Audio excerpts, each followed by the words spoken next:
ये बात है साल 1985 की। श्रीलंका के घने जंगलों से इंडियन आर्मी की कुछ गाड़ियां जा रही थी। ये इंडिया की पीस कीपिंग फोर्स थी, जिसे प्रभाकरण के तमिल टाइगर्स यानी कि लिट्टे का सामना करने के लिए भेजा गया था। रास्ते में एक झरना क्रॉस करने के लिए सारी गाड़ियां पुल पर चढ़ी। तभी अचानक हवा में उड़ता हुआ एक ग्रेनेड आया, जिसका टारगेट बनी दूसरे नंबर की ओपन जीप। ये एक्टिव ग्रेनेड था, जो जीप से टकराते ही फट सकता था, लेकिन ऐसा हो पाता उससे पहले ही जीप में बैठे एक जवान ने इसे कैच कर लिया और फुल फोर्स से उसे उग्रवादी पर दे मारा। ये ग्रेनेड सीधा उग्रवादी के सीने में लगा और लगते ही जोरदार ब्लास्ट हुआ, जिसे देख आर्मी जनरल ने सारी गाड़ियां रुकवाई और उस जवान से नाम पूछा। ये थे राजपुताना राइफल्स के नायक दिगेंद्र कुमार सिंह, जिनकी बहादुरी की तारीफ करते हुए जनरल ने उन्हें एक नया नाम दिया, कोबरा। 1999 में ठीक 13 साल बाद कोबरा दिगेंद्र सिंह अपनी यूनिट के साथ कुपवाड़ा में थे कि तभी उन्हें इंडियन हिस्ट्री का सबसे टफ बैटल फाइट करने के लिए बुलाया जाता है। ये बैटल उन्हें लड़ना था टोलोलिंग पर। टोलोलिंग एक पहाड़ी थी जो इंडिया के नेशनल हाईवे 1D के बिल्कुल करीब थी। भारत के लेह और सियाचिन को सारी सप्लाई इसी हाईवे से जाती थी, लेकिन मई के महीने में ही पाकिस्तान की सेना यहाँ बंकर बनाकर बैठ गई थी। टोलोलिंग से वो हाईवे पर सटीक निशाना लगा सकते थे। हालात ये हो गए कि उनकी मर्जी के बगैर NH-1D से कोई एक स्कूटर तक नहीं ले जा सकता था। इस तरह उन्होंने हाईवे को पूरी तरह ब्लॉक कर दिया, जिससे भारत का कनेक्शन लेह और सियाचिन से कट गया। इसी वजह से टोलोलिंग को जीतना जरूरी हो गया था, लेकिन ये काम इतना आसान नहीं था, क्योंकि टोलोलिंग की हाइट 16,000 फीट थी और गर्मी में भी यहाँ टेम्परेचर -11 डिग्री रहता था। ऊपर से पहाड़ के टॉप पर दुश्मन बंकर बनाकर बैठा था और अगर कोई चढ़ने की कोशिश करता तो चारों तरफ से गोलियां बरसने लगती। इंडियन आर्मी ने प्लान बनाया कि वो खराब मौसम या अंधेरी रात में ही टोलोलिंग पर चढ़ाई करेंगे, ताकि पाकिस्तानियों को इसकी भनक ना लगे। 30 मई 1999 मेजर राजेश अधिकारी की लीडरशिप में 18 ग्रेनेडियर की टीम टोलोलिंग पर चढ़ना शुरू करती है। टॉप पर पहुंचने के लिए उनके पास सिर्फ 11 घंटे थे। 1 ग्राम भी एक्स्ट्रा वेट ना हो, इसलिए जवानों ने राशन छोड़कर गोलियां और हैंड ग्रेनेड भरे। वो 15,000 फीट तक पहुंच भी गए थे, लेकिन तभी पाकिस्तानी सैनिकों ने उन्हें देख लिया और मशीन गन से जबरदस्त फायरिंग कर दी। गोली लगने के बावजूद मेजर अधिकारी ने ग्रेनेड से दुश्मन के 2 बंकर उड़ा दिए, लेकिन अनफॉर्चुनेटली वो शहीद हो गए और बाकी बचे सैनिक बीच में ही अटक गए। इसके बाद इंडियन आर्मी ने बैक टू बैक 3 अटैक किए, लेकिन टोलोलिंग पर पाकिस्तान की फोर्स इतनी तैयारी के साथ बैठी थी कि 56 जवानों को खोने के बावजूद भारत के हाथ कुछ नहीं लगा। तब कर्नल रविंद्रनाथ की 2nd राजपुताना राइफल ने यहाँ चार्ज लिया और ये डिसाइड किया कि टोलोलिंग पर 3 तरफ से अटैक किया जाएगा। टोलोलिंग के पीछे की तरफ खड़ी चट्टानें थीं। प्लान ये था कि इन पर रस्सी बांधकर रास्ता बनाया जाएगा, जिसके सहारे कुछ जवान ऊपर चढ़ेंगे और दुश्मन पर सरप्राइज अटैक करेंगे। रस्सी बांधने का ये खतरनाक काम मिला कोबरा को। उन्होंने नीचे से रस्सी बांधना शुरू किया और तेजी से ऊपर की तरफ बढ़ते गए। इधर दुश्मन को उलझाकर रखने के लिए आर्मी की बोफोर्स तोपें टोलोलिंग पर डायरेक्ट फायर करती रहीं। नतीजा ये रहा कि 14 घंटे में रस्सी बांधकर दिगेंद्र नीचे आ गए और अब बारी थी फाइनल अटैक की। 12 जून 1999 खूब अंधेरी रात में टोलोलिंग कैप्चर करने निकले राजपुताना राइफल के ये जवान 3 पार्ट में डिवाइड हो गए। इनमें 10 जवानों की एक यूनिट ने पीछे से चढ़ना शुरू किया, जिन्हें लीड कर रहे थे मेजर विवेक गुप्ता। उन्हीं की टीम में कोबरा भी थे। कहते हैं कि खूब अंधेरे और भयानक बर्फ में भारत के ये जवान आगे बढ़ते जा रहे थे कि तभी दिगेंद्र सिंह ने सहारा लेने के लिए एक पत्थर पर हाथ रखा, लेकिन वो नहीं जानते थे कि ये पत्थर नहीं बल्कि पाकिस्तान का बंकर था और उनका हाथ दुश्मन की बैरल पर जा लगा था। हाथ लगते ही दुश्मन ने फायरिंग शुरू कर दी। दिगेंद्र सिंह को 5 गोलियां लगी, लेकिन फिर भी उन्होंने हार नहीं मानी और ग्रेनेड फेंककर उस बंकर को तबाह कर दिया। हालांकि इस ब्लास्ट से पाकिस्तानी आर्मी अलर्ट हो गई और फायरिंग शुरू कर दी। कहते हैं कि उस रात गोलियों ने इतनी तबाही मचाई कि इस रिज लाइन का नाम ही बर्बाद बंकर पड़ गया। कोबरा दिगेंद्र सिंह ने अकेले 11 बंकर उड़ाए और 48 पाकिस्तानियों को मारकर टोलोलिंग के टॉप पर जा पहुंचे। वहां उनकी लड़ाई पाकिस्तान के मेजर अनवर खान से हुई, जिनके साथ हैंड टू हैंड फाइट में वो जीत गए और अनवर खान का सर कलम करके टोलोलिंग पर तिरंगा फहरा दिया। इतिहास की माने तो करगिल के युद्ध में ये भारत की पहली जीत थी, जिसके बाद हमारी आर्मी का मनोबल इतना बढ़ गया कि कुछ ही हफ्तों में उन्होंने टाइगर हिल समेत पूरा इलाका आजाद करवा लिया। 15 जुलाई आते आते पाकिस्तान घुटनों पर आ गया और भारत इस जंग को जीत गया। इसी खुशी में हर साल 26 जुलाई को करगिल विजय दिवस मनाया जाता है। लेकिन सवाल आता है क्यों पाकिस्तान ने 2 बार जंग हारने के बावजूद भारत पर हमला किया? क्यों वो बर्फ से भरे सियाचिन ग्लेशियर को काटना चाहता था? कैसे पूरी तैयारी के साथ टॉप पर बैठे दुश्मन को भारत के जवानों ने धूल चटाई और कैसे इस जंग ने भारत को अमेरिका और इजराइल का दोस्त बना दिया? इन सभी सवालों का जवाब छिपा है सियाचिन के बर्फीले पहाड़ों में, जिसे जानने के लिए हमें चलना होगा भारत के सिरमौर जम्मू कश्मीर की वादियों में। देश की राजधानी दिल्ली से करीब 900 किलोमीटर दूर हिमालय के ईस्टर्न कराकोरम रेंज में है सियाचिन ग्लेशियर। सियाचिन बाल्टी लैंग्वेज का एक वर्ड है, जिसमें सिया माने कि जंगली गुलाब और चीन का मतलब होता है बहुत सारा। लेकिन सियाचिन में बहुत सारी गुलाब नहीं, बल्कि बहुत सारी बर्फ है। ये भारत का पहला और दुनिया का दूसरा सबसे ठंडा ग्लेशियर है, जहां रात में टेम्परेचर -70 डिग्री तक चला जाता है। वैसे तो यहाँ बर्फ के अलावा और कुछ नहीं है, लेकिन एक तरफ पाकिस्तान और दूसरी तरफ चीन से बॉर्डर शेयर करने के कारण सियाचिन की वैल्यू बढ़ने लगी थी। अभी तक खाली पड़े इस ग्लेशियर पर 1984 आते आते दोनों ही देश कब्जा जमाने की कोशिश करने लगे। पाकिस्तान ने तय किया कि वो मई के महीने में सियाचिन पर चढ़ाई करेगा, लेकिन इंडियन आर्मी ने उससे पहले ही सियाचिन को कैप्चर कर लिया। सियाचिन में असल दुश्मन मौसम होता है। कहते हैं कि वहां जाने के लिए जवानों को स्पेशल सूट पहनना पड़ता है और अगर उसे बिना पहने गए तो जान भी जा सकती थी। ये सूट विदेशों से आने थे और पाकिस्तान की आर्मी इनका इंतजार कर रही थी, लेकिन भारत ने इनके बिना ही जंग लड़ी। ये ऑपरेशन था मेघदूत, जिसमें वर्ल्ड के सबसे ऊंचे बैटलफील्ड में हमारे जवानों ने पाकिस्तान को हराया। कहते हैं कि अगर भारत सियाचिन हार जाता तो उसके दोनों दुश्मन पाकिस्तान और चीन के बॉर्डर एक हो सकते थे, लेकिन इंडियन आर्मी ने ऐसा होने नहीं दिया और इस बात से सबसे ज्यादा नाराज अगर कोई था तो वो था पाकिस्तानी आर्मी का सिपाही परवेज मुशर्रफ। सियाचिन की हार का दर्द पाले मुशर्रफ को 1998 में पाकिस्तान के प्रधानमंत्री नवाज शरीफ ने आर्मी चीफ बनाया। कहते हैं कि इस रेस में मुशर्रफ सबसे जूनियर थे, लेकिन नवाज ने उन पर यह एहसान इसलिए किया ताकि आर्मी पर उनका दबदबा कायम रहे। हालांकि नवाज शरीफ का ये फैसला फ्यूचर में उनकी सबसे बड़ी भूल साबित होने वाली थी। अब वो कैसे, ये जानने के लिए हमें एक और स्टोरी सुननी होगी, जो तब शुरू हुई जब भारत ने न्यूक्लियर टेस्ट किया था।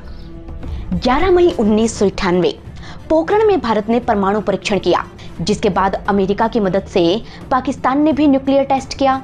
इस तरह दोनों पड़ोसी एटॉमिक पावर से लैस हो गए और इनमें जंग ना हो जाए, इस बात की फिक्र सबको थी। शांति कायम रखने के लिए भारत के प्रधानमंत्री अटल बिहारी वाजपेयी ने पाकिस्तान की तरफ दोस्ती का हाथ बढ़ाया। 20 फरवरी 1999 को शाम 4 बजे वो बस में बैठकर दिल्ली से लाहौर पहुंचे। उनके साथ देवानंद, शत्रुघ्न सिन्हा, कपिल देव और जावेद अख्तर समेत कई लोग थे, जिनका पाकिस्तान में जबरदस्त वेलकम हुआ। 21 फरवरी को दोनों देशों के बीच लाहौर डिक्लेरेशन पर सिग्नेचर हुए, जिसमें साफ लिखा था कि अगर कोई समस्या हुई तो उसे बातचीत से सुलझा लेंगे, लेकिन दोनों देश किसी भी सूरत में एलओसी क्रॉस नहीं करेंगे। वाजपेयी तो कश्मीर पर बात करने को भी तैयार थे, लेकिन मुशर्रफ के मन में कुछ और ही प्लानिंग चल रही थी। वाजपेयी के आने से कुछ दिन पहले ही पाकिस्तान के अखबारों में ये खबरें छपने लगी थी कि भारतीय प्रधानमंत्री के दौरे से पाकिस्तान की सेना में नाराजगी है। एक बार तो मुशर्रफ ने उन्हें सैल्यूट करने तक से इनकार कर दिया था, लेकिन जब वाजपेयी उनसे मिले तो उन्होंने सैल्यूट भी किया और पाकिस्तानी आर्मी ने 21 तोपों की सलामी भी दी। भारत की इस बस डिप्लोमेसी की दुनिया भर में तारीफ हुई, पर कोई नहीं जानता था कि पाकिस्तान पीठ पर छुरा भोंकने ही वाला था। हुआ यूं कि 1998 के आखिरी महीनों में ही General Pervez Musharraf, Chief of General Staff Aziz Khan और मेजर जनरल जावेद हसन समेत 6 पाकिस्तानी आर्मी ऑफिसर्स ने मिलकर ऑपरेशन बद्र प्लान कर लिया था। ये प्लान क्या था, इसे समझने के लिए हमें जाना होगा इंडिया के कोल्ड डेजर्ट लद्दाख की तरफ। लद्दाख उस वक्त जम्मू कश्मीर का हिस्सा था, जिसमें 2 डिस्ट्रिक्ट लेह और कारगिल थे। कारगिल पाकिस्तान से एक लंबी बाउंड्री शेयर करता है। यहाँ के मुश्कोह, द्रास, काक्सर और बटालिक रीजन में कई छोटी बड़ी पहाड़ियां हैं जहां भारत के जवान तैनात रहते हैं। यहीं से LOC गुजरती है जिसके दूसरी तरफ POK है। वहां भी ऐसी ही पहाड़ियां हैं जहां पाकिस्तान की आर्मी तैनात रहती है। समस्या ये है कि सर्दियों में इन पहाड़ों पर जबरदस्त स्नोफॉल होता है और टेम्परेचर -40 डिग्री तक चला जाता है। इसीलिए 1972 के शिमला एग्रीमेंट में भारत पाकिस्तान ने यह तय किया था कि ठंड के मौसम में दोनों देशों की आर्मी अपने अपने चेक पोस्ट खाली करके निचले इलाकों में आ जाएगी और गर्मियों में इन्हें रिकैप्चर कर लिया जाएगा। कई सालों तक ऐसा हुआ भी, लेकिन 1999 में पाकिस्तान ने अपनी चेक पोस्ट खाली नहीं की। कहते हैं कि पाकिस्तान ने चेक पोस्ट खाली करने का नाटक किया और जब इंडियन आर्मी अपनी चेक पोस्ट से नीचे आ गई तो वो चुपचाप इनमें जा घुसे। भारत के खाली पड़े बंकरों में उन्होंने मॉडर्न आर्म्स और महीनों का राशन जमा कर लिया। इनका मकसद नेशनल हाईवे 1A को ब्लॉक करना था ताकि भारत का कनेक्शन सियाचिन और लेह से कट जाए। इस प्लान के मास्टरमाइंड मुशर्रफ को ये यकीन था कि सियाचिन को बचाने के लिए भारत कश्मीर पर बात करने को तैयार हो जाएगा और कमजोर पड़ी भारत सरकार को प्रेशराइज करके वो कश्मीर का जितना मर्जी हिस्सा पाकिस्तान को दिला देंगे। मुशर्रफ ने पाकिस्तान के सैनिकों को आर्मी यूनिफॉर्म की बजाय पठानी कपड़ों में भेजा ताकि ये साबित कर पाए कि भारत पर हमला पाकिस्तान ने नहीं बल्कि कश्मीर के नाराज मुजाहिदीनों ने किया है। कारगिल के द्रास सेक्टर में टोलोलिंग और टाइगर हिल जैसे ऊंचे पहाड़ हैं। इनके बीच कुछ पहाड़ियां भी हैं जिन्हें आर्मी की लैंग्वेज में पॉइंट कहा जाता है। नवंबर से घुसपैठ कर रही पाकिस्तान की आर्मी मई तक इन सारे पहाड़ों को कैप्चर कर लेती है। इस तरह पाकिस्तान के 1500 से भी ज्यादा सैनिक 150 इंडियन चेक पोस्ट पर कब्जा करके बैठ जाते हैं और भारत को इसकी भनक तक नहीं लगती। 3 मई को जब बटालिक रीजन के एक छोटे से गांव में रहने वाले ताशी नामग्याल अपने याक को ढूंढते हुए यहाँ आए, तब कुछ लोगों को बंकर बनाते देख उन्हें शक हुआ और उन्होंने इसकी खबर इंडियन आर्मी को दी। आर्मी ने खबर को वेरीफाई कराने के लिए एक हेलीकॉप्टर को भेजा तो उन्हें भी कुछ लोग दिखे, लेकिन अभी कुछ महीनों पहले ही तो दोनों देशों के प्रधानमंत्री गले मिल रहे थे। ऐसे में कोई सोच भी नहीं सकता था कि ये पाकिस्तान की फौज होंगी। भारत के सैनिकों को लगा कि ये मुजाहिदीनों की हरकत है, इसलिए 5 मई को कैप्टन सौरभ कालिया अपने 5 जवानों की एक पेट्रोलिंग पार्टी के साथ उन्हें पकड़ने निकले। लेकिन आर्मी की टेंशन तब बढ़ गई जब वो वापस नहीं लौटे। इसके बाद सेना ने फिर से अपने हेलीकॉप्टर्स भेजे। इधर पहाड़ के टॉप पर बैठे पाकिस्तानी सब देख रहे थे। चरवाहों को उन्होंने इसलिए नहीं पकड़ा क्योंकि वो उनका राशन खा जाते। हेलीकॉप्टर्स पर वो फायर करना चाहते थे लेकिन उन्हें परमिशन नहीं मिली। इधर इंडियन आर्मी ने ये तो पता लगा लिया कि बॉर्डर पर घुसपैठ हुई है, लेकिन ये पाकिस्तान की फोर्स का हमला था। इसकी खबर 9 तारीख को लगी जब उनके तोप से फायर हुआ एक गोला कारगिल में इंडियन आर्मी के मेन हेडक्वार्टर पर जा गिरा। यहाँ आर्मी ने अपनी आर्टिलरी रखी थी जिसमें ब्लास्ट के कारण भारत को एक ही झटके में 127 करोड़ का नुकसान हुआ। इधर एयर सर्वे से जो तस्वीरें सामने आई उससे ये साफ हो गया कि बंकरों में मुजाहिदीन नहीं बल्कि पाकिस्तानी नॉर्दर्न लाइन इन्फेंट्री के जवान घुसकर बैठे थे। आर्मी ने ये खबर सरकार को दी, जिसे सुनते ही खुद प्रधानमंत्री अटल बिहारी वाजपेयी ने नवाज शरीफ को फोन लगाया। अटल ने नवाज से कहा कि आपने मेरे साथ बहुत बुरा सलूक किया है। एक तरफ आप लाहौर में मुझसे गले मिल रहे थे, दूसरी तरफ आपके ही लोग कारगिल की पहाड़ियों पर कब्जा कर रहे थे। इसके बाद उन्होंने दिलीप कुमार को फोन दे दिया और दिलीप कुमार बोले, मियां साहब, हमें आपसे इसकी उम्मीद नहीं थी क्योंकि आपने हमेशा भारत और पाकिस्तान के बीच अमन की बात की है। मैं आपको बता दूं कि जब भी भारत और पाकिस्तान के बीच तनाव बढ़ता है, भारतीय मुसलमान बुरी तरह से असुरक्षित महसूस करने लगते हैं और उनके लिए अपने घर से बाहर निकलना भी मुहाल हो जाता है। उधर नवाज शरीफ हैरान थे। उन्होंने जवाब में कहा कि मुझे इस बात की बिल्कुल भी जानकारी नहीं है, मैं परवेज मुशर्रफ से बात करके आपको वापस फोन मिलाता हूँ। नवाज बार बार कहते रहे कि मुशर्रफ ने उन्हें कुछ नहीं बताया, लेकिन जब ये साफ हो गया कि जंग छिड़ ही चुकी है तो उन्होंने भी अपने देश का साथ देना ज्यादा बेहतर समझा। जिसके बाद भारत के पास भी एक ही रास्ता बचा कि वो पाकिस्तान को मुंह तोड़ जवाब दे। 19 मई 1999 इंडियन आर्मी ने ऑपरेशन विजय शुरू किया। ये तय हुआ कि हमारे जवान पहाड़ चढ़कर दुश्मन को खदेड़ेंगे और उनके बंकरों को तबाह करके हारे हुए इलाके को फिर से जीत लेंगे। लेकिन ये काम इतना आसान नहीं था। आर्मी में एक सेइंग है, the mountains eats the soldiers. पहाड़ की लड़ाई में जो टॉप पर होता है फायदा हमेशा उसे होता है। एक्सपर्ट्स बताते हैं कि आम जगह पर दुश्मन जब अटैक करता है तो उसे हराने के लिए 3 गुना बड़ी फोर्स होनी चाहिए, लेकिन अगर दुश्मन पहाड़ पर बैठा हो तो 9 गुना फोर्स, और करगिल जैसे पहाड़ पर हो तो 27 गुना अटैकिंग फोर्स लगानी पड़ती है। यानी एक दुश्मन को मारने के लिए 27 जवान लगाने पड़ेंगे। कारगिल की लड़ाई में हो भी यही रहा था। पहाड़ी के टॉप पर पूरी तैयारी के साथ बैठा दुश्मन हमारे जवानों को देखते ही ताबड़तोड़ गोलियां बरसाता, जिस वजह से शुरुआती दिनों में भारत के इतने जवान शहीद हुए कि इंडियन आर्मी के चीफ वीपी मलिक टेंशन में आ गए। 24 मई को तीनों सेनाध्यक्षों के बीच हुई मीटिंग में उन्होंने एयरफोर्स से मदद मांगी, लेकिन एयर चीफ मार्शल एवाई टिपनिस इसके लिए तैयार नहीं हुए। टिपनिस को डर था कि एयरफोर्स की एंट्री होते ही दोनों तरफ से फुल फ्लैश्ड वॉर ना शुरू हो जाए। साथ ही वो पीएम वाजपेयी की परमिशन भी चाहते थे, लेकिन उनके इनकार से वीपी मलिक इतने नाराज हुए कि टिपनिस को मानना ही पड़ा। हालांकि अगले दिन पीएम ने खुद तीनों फोर्सेस के चीफ को मीटिंग के लिए बुलाया और एयरफोर्स को जंग पर जाने की परमिशन दे दी, लेकिन साथ ही कहा कि चाहे कुछ भी हो जाए एलओसी पार नहीं होनी चाहिए। परमिशन मिलते ही एयरफोर्स ने जंग मैदान में एंट्री की और 26 मई 1999 को ऑपरेशन सफेद सागर लॉन्च कर दिया। पहले दिन एयरफोर्स के MiG-21 ने Mi-17 के साथ मिलकर जमकर बम बरसाए और पाकिस्तान के बंकरों को तबाह करके रख दिया। लेकिन पाकिस्तान चाहकर भी अपनी एयरफोर्स का इस्तेमाल नहीं कर पा रहा था, क्योंकि उसने तो ये माना ही नहीं था कि हमला पाकिस्तान की आर्मी ने किया है। वो तो दुनिया से लगातार कह रहा था कि ये मुजाहिदीनों का हमला है, और मुजाहिदीनों की मदद के लिए वो एयरफोर्स कैसे भेजता। एक प्रॉब्लम ये भी थी कि परवेज मुशर्रफ ने इस जंग के बारे में ना एयरफोर्स के चीफ को बताया और ना ही नेवी के चीफ को।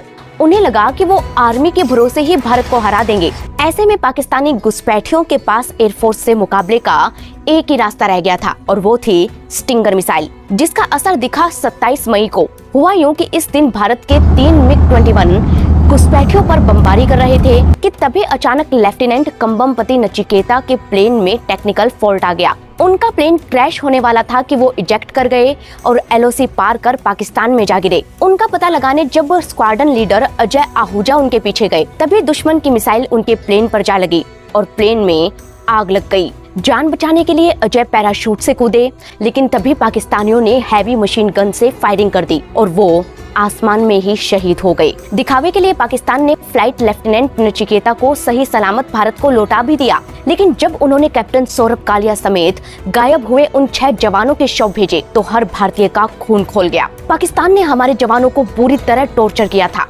इतना कि कैप्टन सौरभ कालिया के फेस पर तो सिर्फ आईब्रो ही बचे थे। पाकिस्तान की इस बेरहमी से गुस्साई भारत की सेना ने दुश्मन को पटकने देने के लिए अपनी स्ट्रेटजी चेंज की और पहला टारगेट बनाया टोलोलिंग हिल को। टोलोलिंग को कैप्चर करने आई राजपुताना राइफल्स ने चढ़ाई से पहले 2 बार ड्रिल की और दूसरों से एक्सपीरियंस लेकर टोलोलिंग पर धावा बोला। इंडियन आर्मी के ग्रेनेडियर, जम्मू कश्मीर राइफल और राजपुताना राइफल के जवानों ने एड़ी चोटी का जोर लगाया और 13 जून को टोलोलिंग फतेह कर ली, जिससे भारतीय जवानों में नया जोश आ गया। एक दूसरे पहाड़ी पॉइंट 5140 को कैप्चर करने के लिए लेफ्टिनेंट विक्रम बत्रा और लेफ्टिनेंट संजीव जामवाल को भेजा गया। अपनी बटालियन के साथ इन दोनों ने पॉइंट 5140 को जीत लिया, जिसके बाद विक्रम बत्रा को प्रमोट करके कैप्टन बना दिया गया। कहते हैं कि आर्मी में मिशन पूरा होने की खबर एक कोड वर्ड में दी जाती है। विक्रम बत्रा का कोड था ये दिल मांगे मोर, वहीं लेफ्टिनेंट संजीव जामवाल का कोड था ओ ये। विक्रम बत्रा को उनके दोस्त शेरशाह कहते थे। अपने मीडिया इंटरव्यू के बाद वो इस वॉर के हीरो बन गए थे।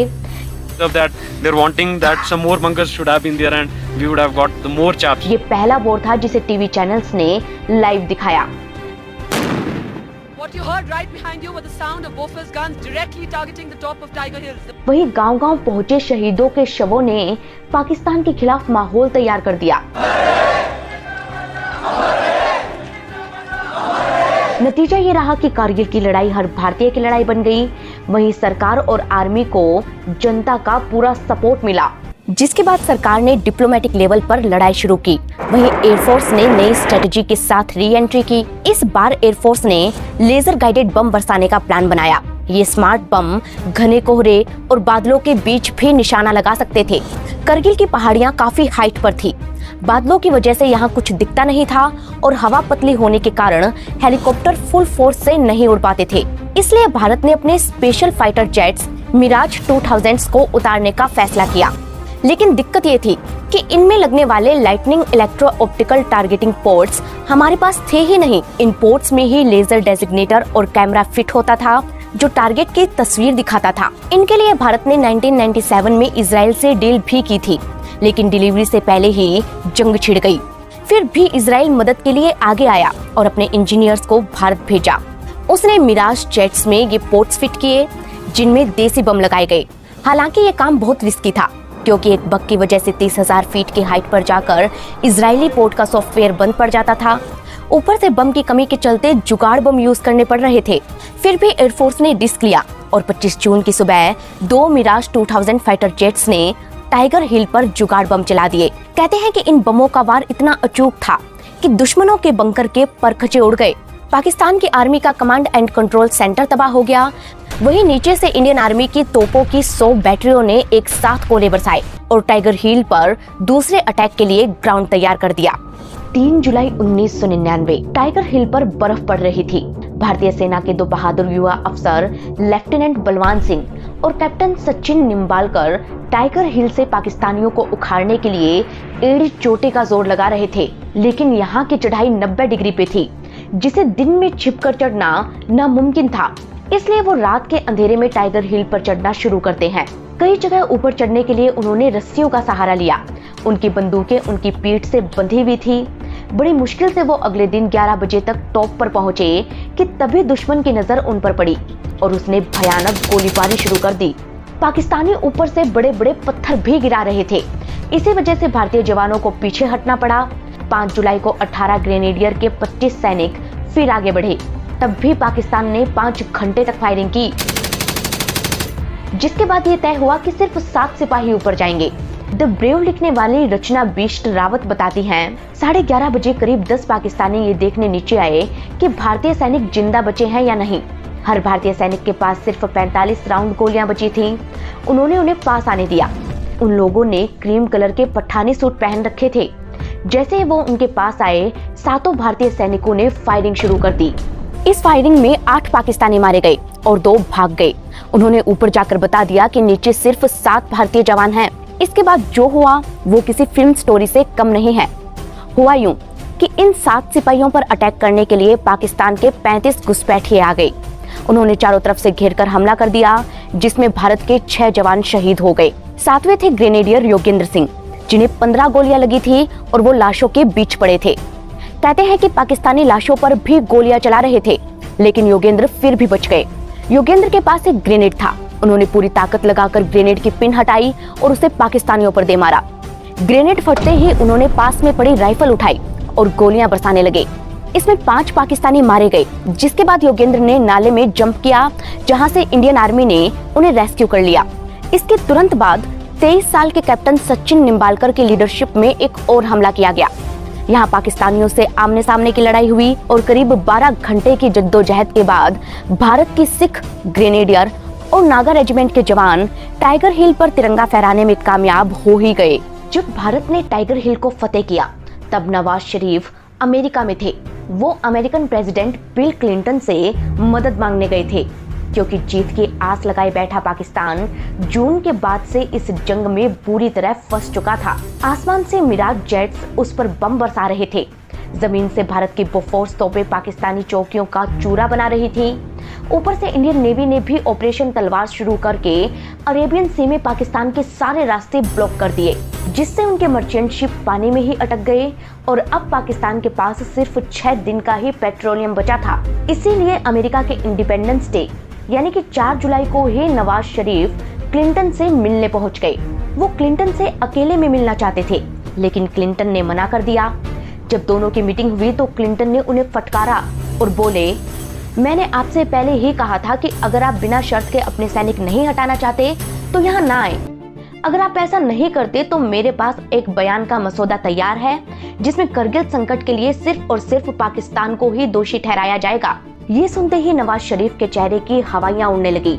लादेन को पकड़वाने में मदद ना करने के लिए भी क्लिंटन ने शरीफ को लताड़ा और साफ कहा, कि उन्हें बिना किसी शर्त के कारगिल से अपनी आर्मी हटानी ही होगी। यानी अमेरिका मदद से इनकार कर चुका था और हताश हुए नवाज शरीफ जैसे ही बाहर निकले, टीवी पर हिंदुस्तान के टाइगर हिल जीतने की खबर फ्लैश हो रही थी। इधर चीन से मदद मांगने गए परवेज मुशर्रफ पहले ही खाली हाथ लौट चुके थे। कहते हैं कि अगर चाइना और अमेरिका पाकिस्तान का साथ देते तो कहानी बदल सकती थी, लेकिन इन दोनों का पीछे हटना भारत सरकार के लिए बहुत बड़ी डिप्लोमेटिक जीत थी। दुनिया ने भारत का साथ इसलिए दिया क्योंकि LOC क्रॉस ना करके भारत ने ये दिखा दिया कि वो ये जंग सेल्फ डिफेंस में लड़ रहा है। इसके बाद उसने पाकिस्तान की साजिश का पर्दा भी फाश किया। हुआ यूं कि 26 मई की रात को रॉ ने एक कॉल रिकॉर्ड किया। इसमें पाकिस्तान के एक सीनियर जनरल बीजिंग में बैठे मुशर्रफ को बता रहे थे कि किस तरह से उन्होंने भारत का MI-17 हेलीकॉप्टर मार गिराया। ये रिकॉर्डिंग बहुत बड़ा सबूत था कि मुजाहिदीनों के भेष में पाकिस्तान ने हमला किया है। पाकिस्तान पर प्रेशर बनाने के लिए भारत सरकार ने मशहूर पत्रकार RK मिश्रा के साथ ये टेप पाकिस्तान भिजवाई। मिश्रा ने इन्हें नवाज शरीफ को सुनाया, जिन्हें सुनते ही वो दंग रह गए। मामले को ठंडा करने के लिए उन्होंने 11 जून को अपने विदेश मंत्री सरताज अजीज को भारत भेजा, लेकिन इससे पहले ही भारत ने ये टेप मीडिया में चलवा दिए और इनकी कॉपी बनाकर दिल्ली की हर फॉरेन एम्बेसी में भेज दिया। टेप के पब्लिक होते ही पाकिस्तान की पोल खुल गई और दुनिया ने उसे ही करगिल हमले का दोषी माना। यूनाइटेड नेशन और G8 के मेंबर्स के साथ साथ दुनिया के तमाम बड़े देशों ने, यहाँ तक कि अमेरिका ने भी भारत का साथ दिया। क्लिंटन ने तो 15 जून को ही पाकिस्तान से अपनी आर्मी वापस बुलाने के लिए कह दिया था, लेकिन तब तक इस जंग में पाकिस्तान का अपर हैंड था, इसीलिए शरीफ ने उनकी बात नहीं मानी। पर जुलाई आते आते हालात पूरी तरह बदल गए। भारत ने टोलोलिंग, टाइगर हिल, .5140, .4875 और 3 पिंपल्स समेत तमाम छोटी बड़ी पहाड़ियों को जीतकर पाकिस्तान को घुटनों पर ला दिया और मदद न मिलने से मायूस पाकिस्तान ने 5 जुलाई को अपनी आर्मी को बैकफुट पर आने का ऑर्डर दे दिया। हालांकि ग्राउंड पर जंग अब भी जारी थी, लेकिन पाकिस्तानियों का मनोबल तब टूटा जब वो एयरफोर्स की चपेट में आए। हुआ यूं कि भारत के एक जगुआर को रेकी करते वक्त करगिल के ईस्टर्न सेक्टर में मंथो ढालों पर बनी पाकिस्तान की सप्लाई डंप नजर आई। अगले ही दिन 4 मिराज 2000 ने आकर उस पर 250 किलो के 6 बम बरसाए और एक सिंगल शॉट में ही 300 घुसपैठियों का काम तमाम कर दिया। माना जाता है कि इस अटैक ने पाकिस्तानी ऑपरेशन की कमर तोड़कर रख दी। 12 जुलाई आते आते भारत ने अपना पूरा इलाका खाली करा लिया और 2 दिन बाद ही भारत सरकार ने ऑपरेशन विजय की कामयाबी का ऐलान कर दिया। फिर दोनों देश बातचीत की टेबल पर आए और 26 जुलाई को जंग खत्म होने का ऑफिशियल अनाउंसमेंट किया गया। साजिश करने वालों से कह दो चिनगारी का खेल बुरा होता है, औरों के घर आग लगाने का जो सपना वह अपने ही घर में सदा खड़ा हो। शहीदों की याद में भारत ने इस दिन को करगिल विजय दिवस के तौर पर मनाने का ऐलान किया। दोस्तों, हर जंग की तरह करगिल में मिली इस जीत ने भी देश को खुशी और गम के आंसू एक साथ दिए। खुशी दुश्मन को धूल चटाने की और गम देश के वीर सपूतों को खोने का। .4875 को कैप्चर करने गए कैप्टन विक्रम बत्रा अपने साथी लेफ्टिनेंट को बचाते हुए शहीद हो गए। लेफ्टिनेंट किशन क्लिफोर्ड .4812 को कैप्चर करते हुए शहीद हुए। नोलन नोड हिल पर बहादुरी से लड़े कैप्टन विजयंत थापर घर नहीं लौट पाए। बटालिक का नायक कहे जाने वाले मेजर मरियप्पन का शव 1.5 महीने बाद बर्फ से निकाला गया। वहीं हरियाणा के मनजीत सिंह तो टाइगर हिल की जंग लड़ते हुए महज 18.5 साल की उम्र में शहीद हो गए। करगिल में भारत के 527 सैनिक शहीद हुए और 1300 सिपाही घायल हो गए, जिनमें कैप्टन विक्रम बत्रा, मनोज कुमार पांडे, संजय कुमार और योगेंद्र यादव को परमवीर चक्र से नवाजा गया। 135 पाकिस्तानियों को खदेड़ने वाले मेजर सोनम वांगचुक को लॉयन ऑफ लद्दाख का टाइटल मिला। मेजर DP सिंह मशहूर ब्लेड रनर बन गए। वहीं कर्नल ललित रॉय पर LOC और कैप्टन विक्रम बत्रा पर शेर शाह जैसी फिल्में बनी। आज भारत के गांव शहरों में इन शहीदों के स्मारक बने हैं। इनके नाम पर सड़कें, स्कूलों। लड़ाई की शुरुआत में उन्होंने अपने नॉर्दर्न लाइट इन्फेंट्री के जवानों को मुजाहिदीन बता दिया। भारत के ऑफर करने के बावजूद जवानों की डेड बॉडीज वापस लेने को तैयार नहीं हुए। कुछ जवानों के शव वापस ले भी गए तो 2009 तक अपने ऑफिशियल वेबसाइट पर उनका जिक्र तक नहीं किया। पाकिस्तान कहता रहा कि उसके 450 सैनिक शहीद हुए हैं, लेकिन नवाज शरीफ ने खुद ये माना कि उनके 4000 जवान मारे गए थे। इस जंग के बाद अमेरिका और इजराइल भारत के दोस्त बन गए। भारत में 13वीं लोकसभा के चुनाव हुए, जिसमें NDA को 303 सीटें मिली और अटल बिहारी वाजपेयी फिर प्रधानमंत्री बने। वहीं पाकिस्तान में क्या हुआ? वहां 12 अक्टूबर को तख्ता पलट हुआ। वो तो नवाज शरीफ को रास्ते से ही हटा देते अगर सऊदी प्रिंस फहाद बीच में नहीं आते। अपने इंटरव्यूज में मुशर्रफ बार बार कहते रहे कि करगिल की जंग में उन्होंने भारत को गले से पकड़ा था, लेकिन सच तो ये है कि अगर सीनियर पायलट AK सिंह नहीं होते तो मुशर्रफ भी इस जंग में मारे जाते। वो ऐसे कि 24 जून को भारत के 2 जैगवार जेट्स रेकी पर निकले, जिनमें से एक में इंडियन एयरफोर्स के यंग पायलट बैठे थे। उन्होंने देखा कि पाकिस्तान की गुलटेरी पोस्ट पर बहुत सारे सैनिक जमा थे। उन्होंने टारगेट लॉक किया और सीनियर से मिसाइल फायर करने की परमिशन मांगी, लेकिन सीनियर पायलट AK सिंह ने उन्हें रोक लिया क्योंकि एयरफोर्स को LOC पार अटैक करने की सख्त मनाही थी। कहते हैं कि उस दिन गुलटेरी में मुशर्रफ नवाज शरीफ के साथ अपने सिपाहियों से मिलने आए थे। अगर मिसाइल फायर हो जाती तो दोनों वही दफन हो जाते, मगर अफसोस कि वो बच गए और शहीद हुए दोनों देशों के सिपाही, जिनकी माएं आज भी अपने बच्चों को याद करके आंसू बहाती हैं। अंबाला के शहीद पवन कुमार सैनी की मां 21 सालों से अपने बेटे के लिए खाने की थाली लगाती हैं। शहीद लांस नायक बच्चन सिंह का बेटा उन्हीं की यूनिट में लेफ्टिनेंट बना है। झुंझुनू के शहीद खड़क सिंह की मां आज भी अपने बेटे का टेप रिकॉर्डर सुनती हैं। वहीं पाकिस्तान की कुछ माएं तो ऐसी हैं जो अपने बेटों के शवों का इंतजार ही करती रह गई। 10 जर्नैल उनकी बेगमात लेके हमारे घर तशरीफ ले आए। उन्होंने हमसे पूछा कि आपको कोई प्रॉब्लम? तो मैंने कहा हमारे बच्चे वापस ले। उन्होंने मुझसे वादा किया कि हम जरूर लेंगे बच्चे, वापस नहीं करेंगे। बाद में मैं एप्लीकेशनें देती रही, टेलीफोन करती रही, उन्होंने कोई जवाब नहीं दिया। तो SSG की रीयूनियन थी चिराट में, तो वहाँ फिर मुझे वो मिले, तो मैंने कहा था आप तो मुझे वादा करके आए। उन्होंने बहरहाल कोई जवाब नहीं दिया। उनके कुछ सैनिकों को सम्मान भी इंडियन आर्मी के कहने से मिला था। यही कारण है कि आज भी पाकिस्तान के शहीदों का परिवार भारत की तारीफ करता है। अल्लाह का शुक्र है कि हमारा दुश्मन भी कोई बुज़दिल दुश्मन नहीं है। अगर लोग कहे कि इंडिया बुज़दिल है, मैं कहूँगा नहीं, क्योंकि उसने एलानिया कह दिया कि कर्नशीर हीरो है। हम अमन चाहते हैं मगर जुल्म के खिलाफ। अगर जंग लाजमी है तो जंग ही सही। दोस्तों, हर बार ऐसा होता है कि पाकिस्तान में बैठा कोई शख्स पावर में आने के लिए भारत से जंग छेड़ता है। सेल्फ डिफेंस में भारत पलटवार करता है और पाकिस्तान को मुंह की खानी पड़ती है। इतिहास गवाह है कि पाकिस्तान के लीडर अपने फायदे के लिए जवानों से जंग लड़वाते हैं और मरने पर शहीद का दर्जा तक नहीं देते। ऐसे देश के लिए मुजाहिदीन बनने वालों को भी ये सोचना चाहिए कि अपनी जान दांव पर लगाने का कोई फायदा नहीं है, क्योंकि जिस देश को पाकिस्तान की पूरी सेना नहीं हरा पाई, उसे मुट्ठी भर आतंकी क्या खाक हरा पाएंगे। खैर दोस्तों, करगिल की ये जंग करीब 60 दिनों तक चली और हर दिन इतिहास के पन्नों में नई कहानियां दर्ज होती गईं। ये कहानियां भी हम आपको सुनाएंगे, लेकिन इसके लिए आपको हमें कमेंट करके बताना होगा। साथ ही ये बताना ना भूलें कि आप हमें कहां से देख रहे हैं और अगली रिपोर्ट किस सब्जेक्ट पर देखना चाहते हैं। हम मिलेंगे आपको नई कहानी के साथ। तब तक के लिए धन्यवाद।